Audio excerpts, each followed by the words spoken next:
마태복음 8장 18절부터 22절의 말씀 우리 함께 찾으셨으면 합독하겠습니다. 예수께서 무리가 자기를 애워싸는 것을 보시고 건너편으로 가기를 명하시니라. 한 서기관이 나와 예수께 아뢰되 선생님이여 어디로 가시든지 저는 따르리이다. 예수께서 이르시되 여우도 굴이 있고 공중에 새도 거처가 있으되 인자는 머리 둘 곳이 없다 하시더라. 제자 중에 또 한 사람이 이르되 주여 내가 먼저 가서 내 아버지를 장사하게 허락하옵소서. 예수께서 이르시되 죽은 자들이 그들의 죽은 자들을 장사하게 하고 너는 나를 따르라 하시니라. 아멘. 나를 따르라, 너는 나를 따르라 라는 제목으로 말씀을 전하겠습니다. 마태는 마태복음을 기록할 때 유대인들을 겨냥하면서 기록했던 것 같습니다. 그래서 유대인들에게 매우 익숙한 모세오경이 생각나도록 마태는 마태복음에 예수님의 긴 5편의 설교들을 기록해 놓았습니다. 첫 번째 설교는 산상설교로 유명한 설교로서 마태복음 5장부터 7장에 기록되어 있고요. 두 번째 설교는 마태복음 10장에 기록되어 있습니다. 이 첫 번째 설교와 두 번째 설교 사이에 8장과 9장에서 마태는 예수님의 10가지 기적들을 기록해 놓으면서 예수님의 가르침과 예수님의 행하심의 균형을 잡았는데요. 오늘 우리가 읽은 본문 말씀은 이 8장과 9장에 기록된 10가지 이적들 중에서 세 번째 이적과 네 번째 이적 사이에 기록된 특별한 말씀입니다.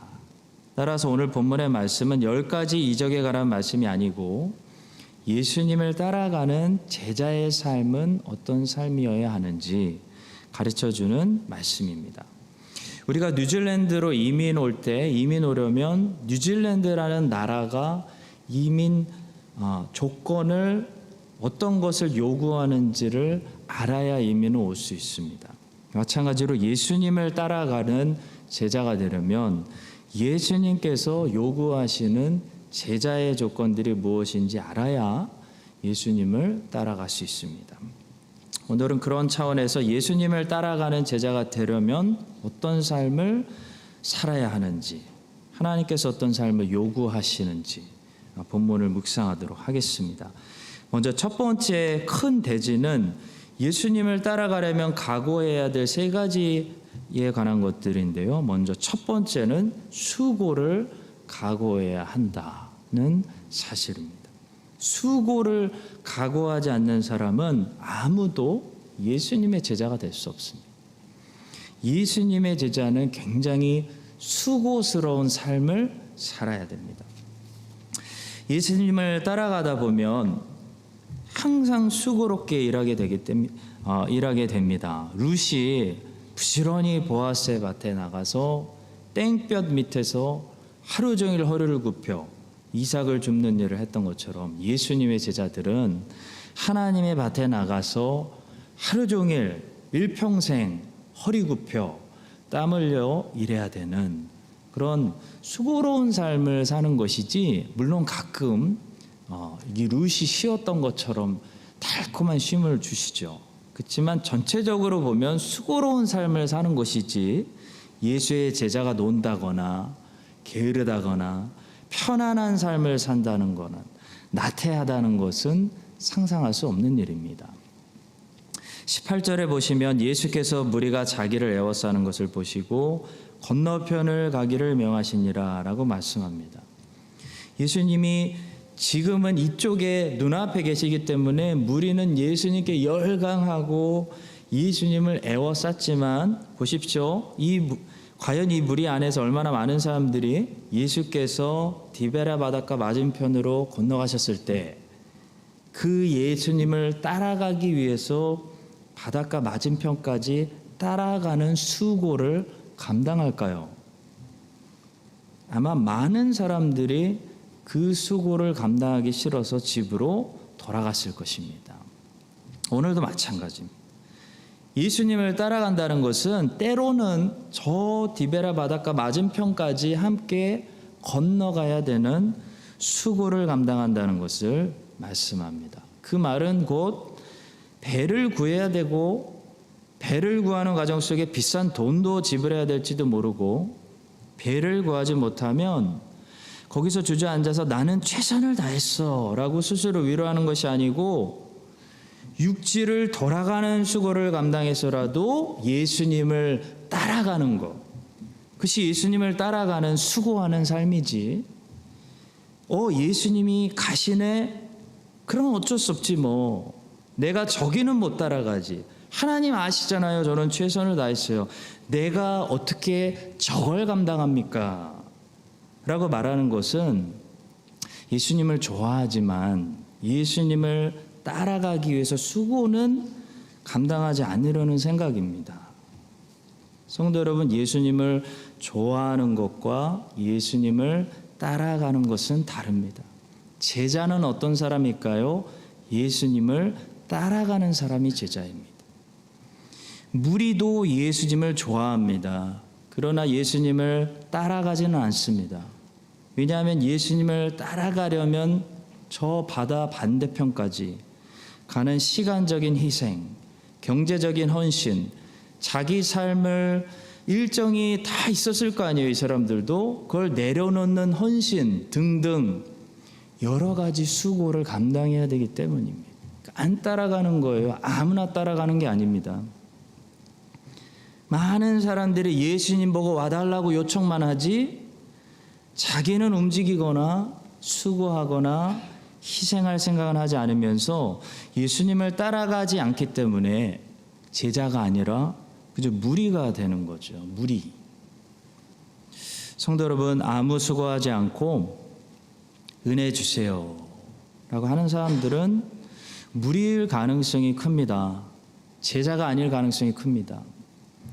제자는 지금도 수고하고 헌신하고 희생하면서 예수님이 가시는 곳이 시드 캠프든 청소년 집회든 중고등부 사역이든 다민족 사역이든 인도네시아 선교든 예수님이 자꾸 가시는 곳을 수고하면서 따라가는 사람이 제자지, 안 따라가면서 예수님 오셔서 은혜 주세요, 예수님이 오실 때만 애워싸고 열광하고 또 가시면 안 따라가고, 거긴 못 따라가죠. 제가 멍하니 기다리는 사람들은 제자가 아니라 무리인 것입니다. 성도 여러분, 예수님을 기다리지만 말고 우리가 예수님을 따라가야 하는 줄로 믿습니다. 예수님을 따라가려면 수고해야 됩니다. 때로는 배를 타야 됩니다. 많은 수고하지 않으려고 하기 때문에 이 첫 번째 단계에서 제자가 이미 제자가 되지 못하고 무리로 남는 사람들이 많이 있습니다. 지금도 반복됩니다. 이 사실을 우리가 기억하고 예수님께서 가자, 바닷가 반대편으로 가자라고 하실 때 예수님께서 가시는 곳이 어디든지 얼마나 많은 수고와 값을 치러야 될지라도 예수님과 떨어지거나 멀어지지 않기 위해서 열심히 수고하면서 주님을 기쁨으로 가까이 따라가는 제자가 여러분과 제가 될 수 있기를 주님의 이름으로 축복합니다. 예수님을 따라가려면요, 각오해야 될 세 가지 중에 두 번째는 세상적이고 물질적인 유익이 없을 것을 각오해야 합니다. 이 첫 번째 관문을 통과하고 열심히 수고를 감당하면서 예수님을 따르는 무리 중에 안타깝게도 이 두 번째 관문에서 돌아가는 사람들이 있습니다. 이런 사람들은 어떤 사람들이냐면 열심히 수고를 감당하면서 예수님을 바다 반대편까지 따라가지만 대단한 사람들이지만 이 사람들이 이렇게 열심히 내는 목적은 세속적이고 물질적이고 자기 중심적인 그런 욕심을 채우려고 할 때가 많다는 거죠. 예수님께서는 열심히 수고하면서 이렇게 자신을 따라오지만 잘못된 동기를 가지고 헛된 야망을 가지고 자기를 따라오는 사람들에게 뒤돌아보시면서 이렇게 말씀하십니다. 20절입니다. 예수께서 이르시되 여우도 굴이 있고 공중에 새도 거처가 있으되 인자는 머리 둘 곳이 없다. 이 말씀은 네가 나를 따라오면 너는 물질적으로 나아지는 것이 아니라 가난해질 수도 있고 세상적으로 성공하는 것이 아니라 실패할 수도 있다. 감당할 수 있느냐라는 말씀이에요. 우리는 대답은 잘합니다. 근데 은근히 우리 마음 한구석에 그래도 예수님 말씀 잘 듣고 하나님께 순종하면 하나님이 잘 살게 해주시고 세상에서 성공해 주시겠지, 이런 불순한 동기를 가지고 예수님을 따를 때가 얼마나 많은지 몰라요. 자, 물론 예수 잘 믿어서 세상적으로 물질적으로 복받은 사람들도 많고 하나님이 형통하게 해주시는 사람들도 많습니다. 예수 믿어서 모든 사람들이 가난해지고 모든 사람들이 세상 형통에서 벗어나게 되는 것은 절대로 아닙니다. 자, 그러나 예수 믿고 잘 살려는 그 모든 동기들은 그래도 잘못된 동기라는 거죠. 결과는 하나님이 알아서 주시는 거예요. 잘 살 수도 있고 못 살 수도 있어요. 결과는 하나님이 주시지만 예수 믿고 예수를 따르는 모든 제자들은 십자가를 각오하고 예수님을 따라야 한다는 것입니다.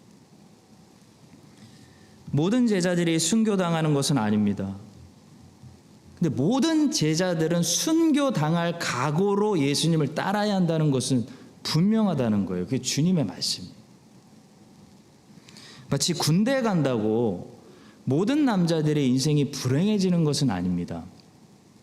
군대에 가서 오히려 좋은 사람들 만나고 잘 풀리고 잘 훈련돼서 약점을 극복하고 인생이 나아지는 사람들도 많이 있습니다. 자, 그러나 보편적으로 군대에 가게 되면 많은 사람들이 고생하고 육체적인 고통, 정신적인 고통을 경험하게 됩니다. 군대에 입대하면서 더 편해질 것을 기대하고 입대하는 사람은 정신 나간 사람입니다. 예수 믿는 것도 비슷합니다. 예수 믿고 기대 안 했는데 잘 살 수도 있어요. 물질적으로 형통 누릴 수 있습니다. 그러나 모든 군인들이 군대 입대할 때 고생할 것을 각오하고 입대하는 것처럼 모든 예수님의 제자들은 헛된 기대 가지지 말고 가난해질 거 기대하고 이 땅에서 버려질 거 기대하고 왕따 당하고 핍박당하고 심지어는 순교당할 거 각오하고 예수님 따라가야 된다는 거예요. 그게 제자도입니다.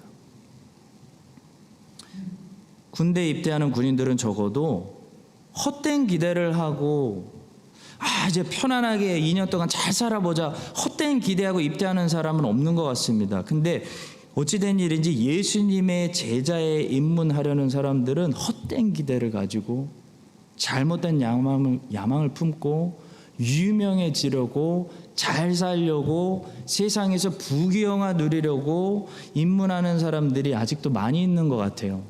뭔가 잘못된 거죠. 예수님 말씀이 잘 전달이 안 된 거예요. 모두 잘못된 생각입니다. 그것은 신기루에 불과합니다. 설사 하나님이 필요해서 물질적인 풍요도 주시고 세상에서 높아지는 명예를 주신다고 해도 모든 그리스도인들은 어느 정도 공격을 당하고 고통을 겪고 어느 외치에서나 겉으로 볼 때 저 사람이 성공하고 잘 사는 것처럼 보이는 거지, 모든 그리스도인들은 어느 위치에서나 십자가를 지고 공격받고 싸워야 되는 삶을 살게 됩니다. 크리스찬이 편안하고 세상과 더불어 화목한다는 거 불가능합니다. 그런 삶은 크리스찬의 삶이 아닌 것입니다. 여러분과 제가 예수를 따르면서 그래서 각오는 이런 각오를 하고 살아야 된다는 거죠. 세상적으로 물질적으로 아무런 유익 얻지 못하고 예수 열심히 믿었는데 다 잃어버리고 손해보고 세상 사람들이 봤을 때 바울처럼 세상에 찌꺼기 취급당하는 사람들이 될지라도 오히려 바울처럼 세상의 모든 영광을 거꾸로 배설물 취급할 수 있는, 줘도 안 갖는다 배설물 취급할 수 있는, 그만큼 예수 그리스도를 우리의 영광과 존귀와 면류관으로 삼을 수 있게 되기를 주님의 이름으로 간절히 축원합니다. 예수님을 따라가려면 각오해야 될 세 가지 중에 세 번째는 하나님이 언제나 먼저가 되시는 우선순위를 우리가 지키는 것입니다. 꼭 각오해야 될 것이죠. 하나님이 우선이 되지 않는 사람은 예수님을 끝까지 따라갈 수 없습니다. 그래서 제자가 될 수 없습니다. 하나님을 평소에 잘 섬기고 교회에서 봉사 많이 하시는 분들 중에서도 하나님이 우선이 아닌 분들이 있을 수 있습니다. 그것이 언제 드러나냐면 하나님을 잘 섬기다가도 자기의 일이 급해질 때, 자녀들의 학업이나 취업이나 결혼이나 돈 버는 일이나 자기 취미생활이나 중요한 일들이 생길 때 하나님을 잘 섬기다가도 하나님 일이 뒷전이 되는, 언제나 뒷전이 되는, 그것은 시간이 나면 하는 그런 하나님이 우선이 아닌 사람들이 많다는 거죠. 많습니다. 자, 하나님이 우선이 아닌 사람들은 하나님을 잘 섬기다가도 언제든지 급한 일이 생기면 하나님이 섬기는 것을 중단할 수 있기 때문에 예수님을 끝까지 따르는 것이 불가능합니다. 21절과 22절의 말씀입니다. 제자 중에 또 한 사람이 이르되 주여 내가 먼저 가서 내 아버지를 장사하게 허락하옵소서. 예수께서 이르시되 죽은 자들이 그들의 죽은 자들을 장사하게 하고 너는 나를 따르라. 예수님께서 자기 아버지를 먼저 장사하게 해달라고 이 허락을 구했던 이 사람을 마태가 제자 중에 한 사람이라고 부른 것을 봐서 이 사람은 이미 예수님의 제자였거나 이 말씀을 순종하고 즉시 예수님 따라가서 제자가 된 사람일지도 모르겠습니다. 어쨌든 예수님이 제자에게 원하는 것은 무엇입니까? 하나님보다 더 급한 것은 없다라는 생각을 가지라. 이게 제자가 가져야 될 생각입니다. 하나님보다 더 급한 것은 없다. 예배보다 제자에게 더 급한 일은 없고, 말씀보다 더 중요한 것은 없고, 기도보다 더 바쁜 일은 없으며, 하나님의 교회가 당연히 먼저고 하나님의 나라가 우선이고 예수 그리스도의 영광과 그분의 이름이 먼저이기 때문에 다른 모든 것들은 덜 중요하거나 부수적인 일들로 여기는 사람, 최선을 다하고 성실을 하지만 결과에 흔들리지 않거나 사실 지나갈 것들로 여기는 사람, 그래서 예수님 외에 다른 것에 목숨 걸지 않는 사람, 그런 사람이 예수 그리스도를 따라가고 있는 제자인 것입니다. 자, 성도 여러분, 그렇다면 왜 이 우선순위가 왜 중요할까요? 왜 먼저 중요할까요? 바로 인생을 살다 보면 하나님의 것과 다른 것들이 충돌할 때가 있기 때문입니다. 만약에 충돌하지 않는다면, 평행으로 간다면 별 문제 없어요. 꼭 우선순위가 있어야 되는 거 아니에요. 하나님의 일도 하고 내 일도 하면 됩니다. 근데 왜 우선순위가 중요하냐면 하나님의 일과 내 일 중에 하나만 선택해야 되는 순간들이 자주 오기 때문이에요.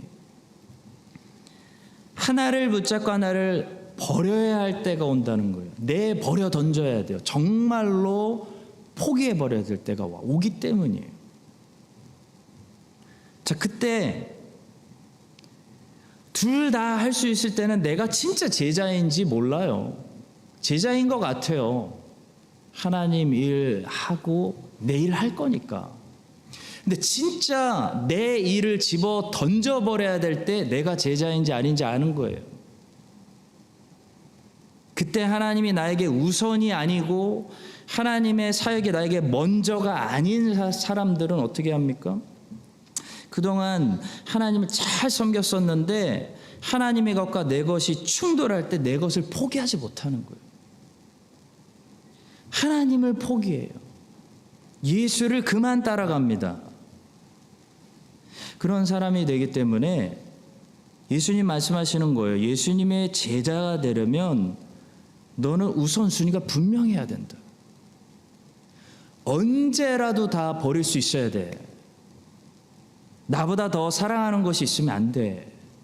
역시 예수님의 제자의 조건이에요. 성도 여러분, 예수 그리스도를 따르고 싶은 마음이 있는 사람이 예수님의 제자가 아닙니다.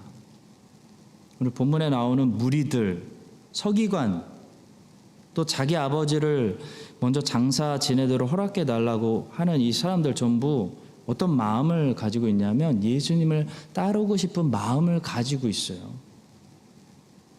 우리는 예수님을 따르고 싶은 마음이 있는 상태를 내가 예수님을 따라가고 있는 상태로 착각할 때가 많습니다.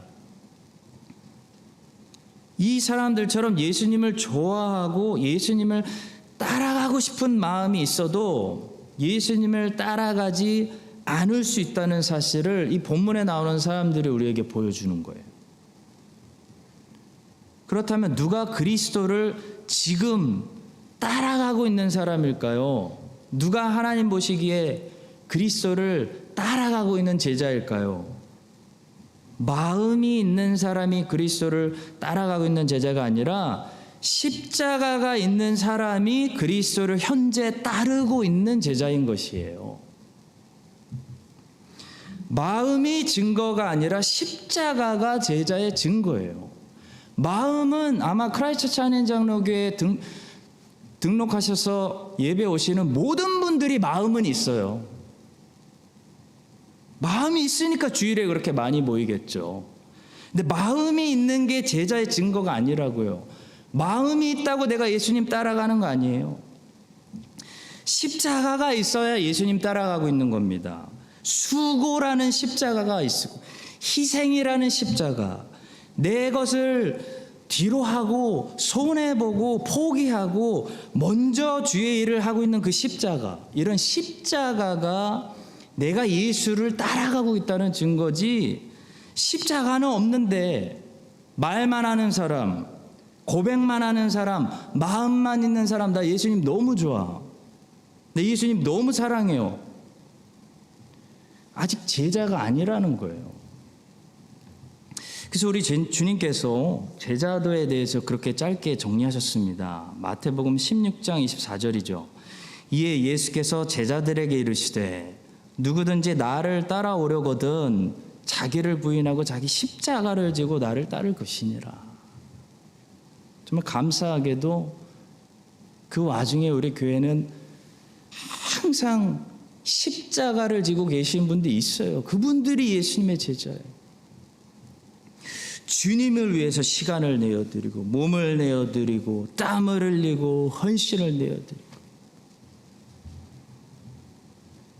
여러분과 제가 그 십자가를 어느 순간부터 내려놓고 놓치고 있다면, 그러니까 주님을 위해 아무 수고도 안 하고 와서 은혜 받으려고만 하고 있다면 우리는 더 이상 예수님을 따라가고 있는 사람들이 아닌 것입니다. 무리예요, 무리. 열광하고 환호하는 무리. 예수님 잘하세요. 예수님을 아무리 좋아하고 예수님의 팬이어도 예수님이 걸어가신 그 길을 한 발자국이라도 따라가려면 십자가가 등에 있어야 됩니다. 한 시간이라도 뭔가 봉사하고 수고하고 땀 흘리고 희생하고 바치는 것들이 있어야 된다는 거예요. 이 사실을 기억하고 우리 모두가 다시 십자가를 등에 짊어지고 예수님이 걸어가신 길을 열심히 따라갈 수 있는 그런 제자들 되시기를 주님의 이름으로 간절히 축복합니다. 자, 이제 두 번째 대지로 넘어가서 간단히 두 가지만 살피도록 하겠습니다. 두 번째 대지는 그리스도를 따라가는데 특별히 장애가 되는 두 가지 성향에 관한 것인데요. 첫 번째 성향은 본문의 서기관이 보여주고 있는 너무 성급한 성향입니다. 너무 적극적인 성향이 예수님을 따라가는데 장애가 될 수 있습니다. 너무 저렇게 성급한 성향은 항상 예수님보다 앞설 수 있기 때문에 예수님의 길을 따라가는데 장애가 되곤 합니다. 예수님의 길을 따라간다는 것은 말 그대로 예수님을 뒤에서 우리가 따라간다는 것이지, 팔로우한다는 것이지, 리드한다는 것이 아니죠. 예수님보다 앞서서 예수님이 이렇게 해야 돼요, 예수님이 이렇게 해야죠, 예수님을 따라오게 만드는 것을 말하지 않습니다. 자, 근데 본문에 나오는 이 서기관은 과거의 베드로를 보는 것 같은 매우 성급한 그런 다혈질 성격입니다. 이 사람 한마디로 경솔합니다. 경솔. 아마도 말이 앞서는 그런 사람이었던 것 같습니다. 그는 갑자기 불쑥 나타나서 예수님께 주님을 따르겠다고 선포했는데 그냥 주님, 저는 주님을 따라가겠습니다 라고 말하지 않고 선생님이요, 어디로 가시든지 저는 따르리이다 라고 말했어요. 19절입니다. 한 서기관이 나와 예수께 아뢰되 선생님이요, 어디로 가시든지 저는 따르리이다. 서기관의 말을 잘 들어보세요. 굉장히 경쟁적인 말투입니다. 서기관은 저는 따르리이다 라고 말하고 있습니다. 이 말 속에 저 사람들이 주님을 따르지 않더라도 저는 따르겠습니다 라는 말이 배어 있음을 느낄 수 있습니다. 마치 베드로가 이전에 그냥 나는 주님을 부인하지 않겠습니다 라고 말하지 않고 굳이 다른 사람들이 다 주님을 부인할지라도 나는 주님을 부인하지 않겠습니다, 경솔히 말한 것과 비슷합니다. 서기관은 또 어디로 가시든지 라는 말을 꼭 그 앞에 붙여야 했습니다. 그냥 주님을 따르겠습니다 하면 될 것을 주님 어디로 가시든지 나는 따르겠습니다. 한마디로 큰 소리 치는 겁니다. 자, 이 사람이 현재 경솔하다는 것과 말이 앞선다는 것을 잘 아시는 주님께서는 이런 사람을 제지하시기 위해서 그의 템포를 한 템포 늦추시는 말씀으로 적절하게 답을 주셨습니다. 20절입니다. 예수께서 이르시되 여우도 굴이 있고 공중에 새도 거처가 있으되 인자는 머리 둘 곳이 없다. 자, 이 서기관이나 과거의 베드로처럼 경솔한 사람들은 우리 주님께서 한 템포 늦추십니다. 왜냐하면 이 사람들 이대로 놔두면 주님보다 앞서가서 주님을 리드하려고 하기 때문이죠. 이런 사람들은 주님의 방법대로가 아니라 자기 방법대로 주의 일을 할 수 있는 그런 위험한 사람들입니다.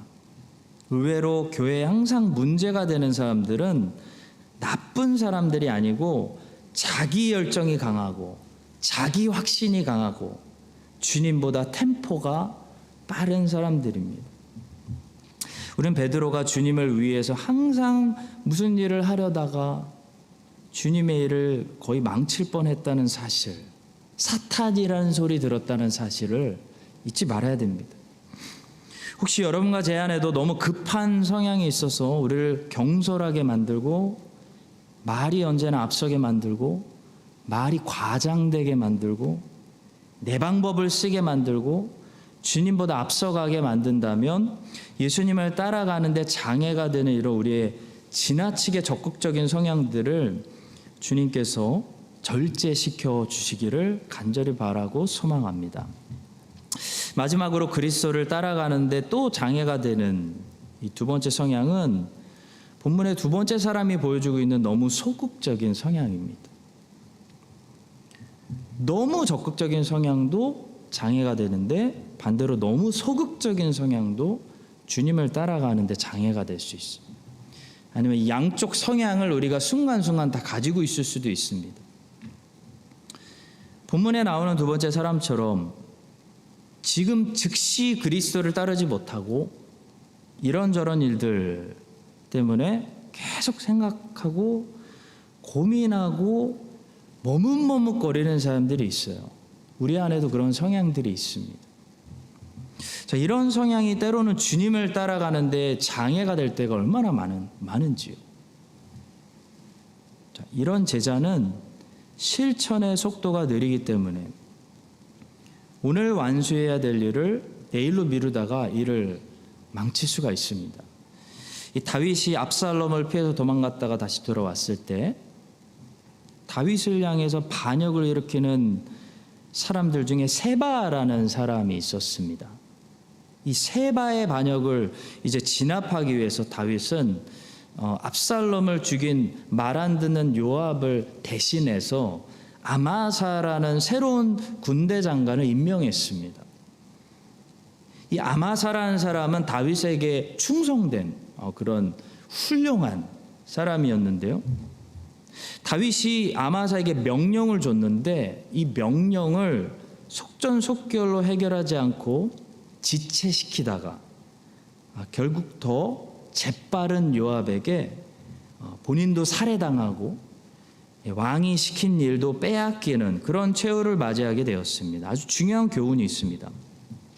사무엘하 20장 4절과 5절의 말씀을 보시겠습니다. 왕이 아마사에게 이르되 너는 나를 위하여 3일 내로 유다 사람을 큰 소리로 불러 모으고 너도 여기 있으라 하니라. 아마사가 유다 사람을 모으러 가더니 왕이 정한 기일에 지체된지라 말씀해요. 자, 예수님께서는 이래서 못하고 저래서 못하고 지금 하지 못하는 이유를 자꾸 찾아내면서 지체하는 느린 제자들에게 화내시거나 미워하시는 것이 아니고 이렇게 말씀하십니다. 22절이에요. 예수께서 이르시되 죽은 자들이 그들의 죽은 자들을 장사하게 하고 너는 나를 따르라라고 말씀하세요. 이 말씀은 세상 일은 세상 사람들이 알아서 하게끔 맡기고 너는 지금 당장 나를 따르라는 말씀이에요. 사랑하는 성도 여러분, 마가복음에서 즉시라는 단어를 무려 41번이나 사용합니다. 이 말은 예수님은 지체하지 않으시고 하나님의 뜻을 향해 즉시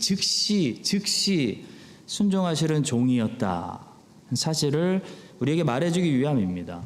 너무 생각이 많고 너무 이거저거 따져보고 너무 지체하고 결단하지 못하는 소극적인 성향이 예수님을 따라가는데 장애가 될 수도 있습니다. 충분히 인내하면서 하나님의 시간을 기다려봐야 하는 일들이 있고 하나님의 계시된 뜻이 분명한 일들에 관해서는 지체하지 말고 즉시 순종할 때 하나님의 뜻이 성취되는 것을 경험하게 됩니다. 우리가 하나님을 기다리는 것은 맞는 것이지만 아브라함처럼 우리는 하나님을 기다려야 되지만 하나님이 우리를 기다리시게 해서는 안 되겠습니다. 이 사실을 기억하고 예수님을 우리가 따라가는데 방해가 될 수 있는 이 두 가지 성향, 너무 지나치게 적극적인 성향과 너무 지나치게 소극적이어서 순종의 속도가 느린 성향, 이 두 가지 성향들을 성령님께서 날마다 제거해 주시고 예수님을 최고로 잘 따라갈 수 있는 그런 건강하고 밸런스가 잡힌 그런 성품을 우리 안에 성령님께서 창조하여 주셔서 여러분과 제가 예수님을 아브라함처럼 기다릴 줄도 알고 또 예수님처럼 즉시 순종하고 따라갈 수 있는 그런 탁월한 종들이 될 수 있기를 주님의 이름으로 간절히 축복합니다.